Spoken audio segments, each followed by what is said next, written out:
Let's get started then. Death is easy, comedy is hard, right?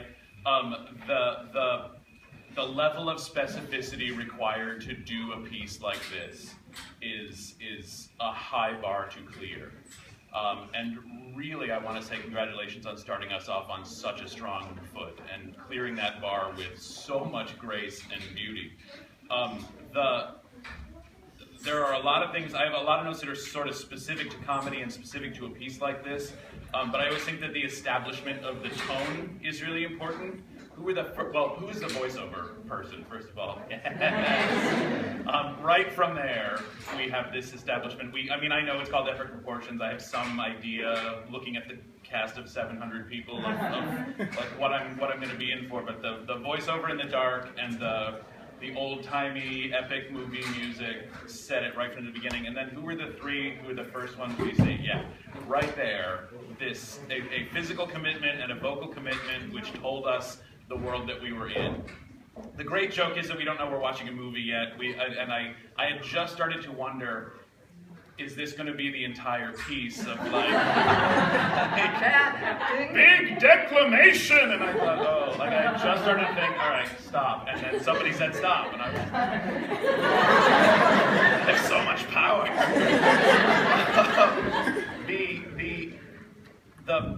One of the toughest things about this piece, I presume, is finding focus within all of the opportunities for shtick that you have.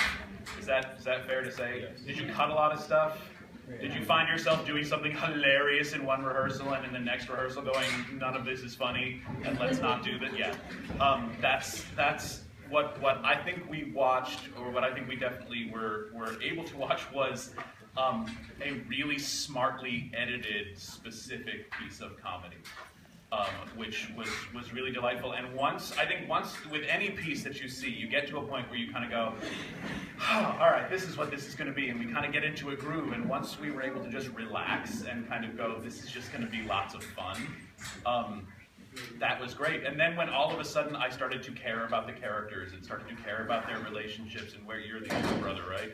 And where you're younger, you're older? No, he's the younger. So when I pointed to you and said, you're the older brother, right? You pointed at him and said, we're doing a bit right now. Third base. I started to care about the relationship between them. And it was because characters in a comedy don't know they're in a comedy, right? So the power of it comes from all of you playing it totally straight, right? And totally, I know, just like you're doing Hamlet, right? Right, we have two Hamlets here. Just like you're doing Hamlet, right? I have a one-track mind. The comedy comes from the ridiculousness of the situation, and one of the worst things in the world is to watch an actor on stage trying desperately to be funny. And none of you were trying to be funny. You were all just playing the situation. I have some specific thoughts then about casting director. I wrote casting director.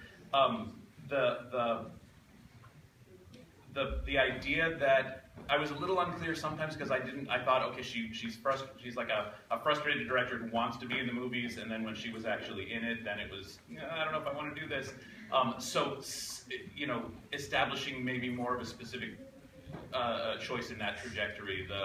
In that first speech to everybody, that the text reads so condescending, and yet you were so nice. So there's that choice. But I wondered if you had started in a more frustrated place and worked into it, the transformation over the course of it. Opportunities for that. Dear, just stop me at any point. Okay, let me just say the last thing, and I'll turn it over.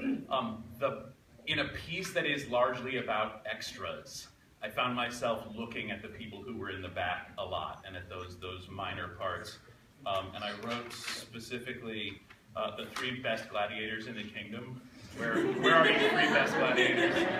I think I drew embarrassing attention to myself. I was laughing so hard because it was so wonderfully specific. And then palace guards. Where are you palace guards? Oh, it's you too again. Okay, it's starting to make sense. then the specificity not only of what you were playing in the given moment, but the change from I'm waiting around to now I'm on.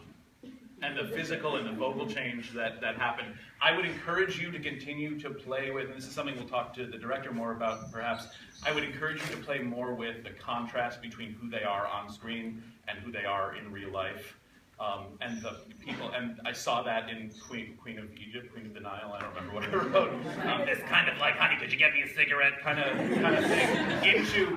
I wrote she loses 20 years when the camera goes on, right? Now my voice changes and everything about my physicality changes. I would encourage playing that contrast even more. I'll shut up, tag, go. Okay, thank you. You, as Tim mentioned, you set the bar really high at the incredibly early hour that we were at, so congratulations on that. Okay. Tim mentioned the styles. There's a lot of different styles in this piece, and we started it off with a really pretentious voiceover, and then the intentionally bad, big acting on stage there. And again with Tim, it's like, oh, is this going to be an hour, half an hour of this, because that's not going to hold. And then, oh, okay, it's a movie, great. And so we see the difference between acting for the movies and in a comedy kind of thing, which is great. I will talk to some of the technical aspects. The cut and the action could also be a light cue, right? I know we have a somewhat limited plot here, but just even in intensity, because in the old days they needed a lot of light for those cameras kind of thing. So there could be that. We see it physically in you guys. It could also just be supported with the lighting. Costumes, wow, terrific boxers, terrific distressed on the man coming back from the big fire, and brilliant.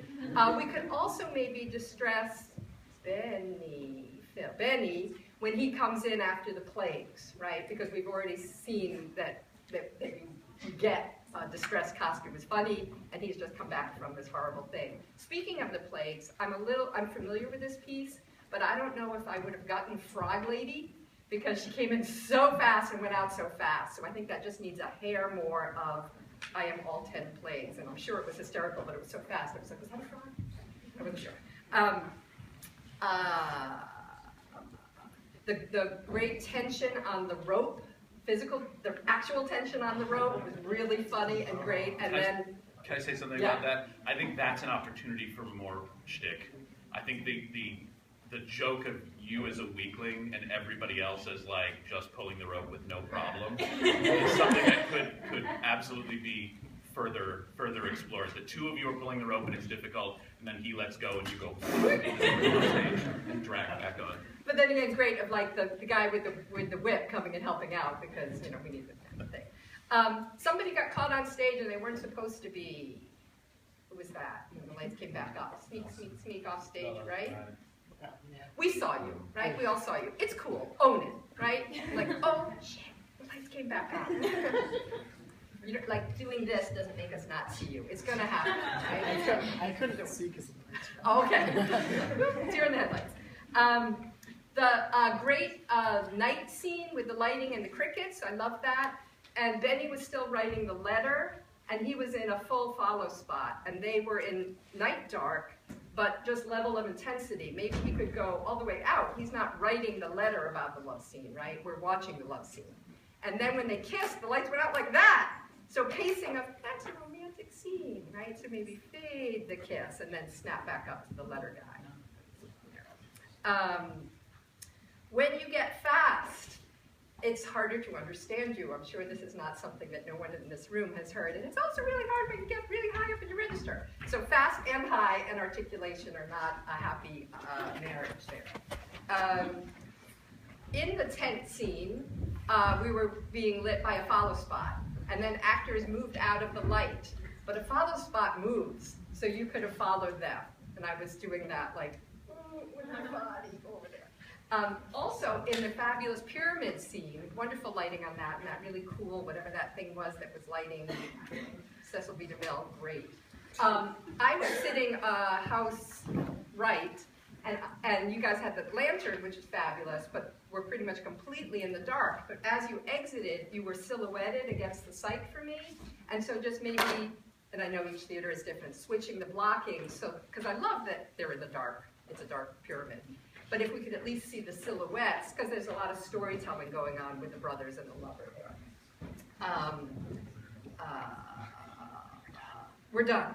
Oh, one last thing. Crowd, when you come back on at the end in the fight, you're coming on to watch the fight, right? Now you're not just the extras. You are human beings going, ooh, a fight. So don't come on saying, now is the time that the director told me to come back on. Thank you. Thank you.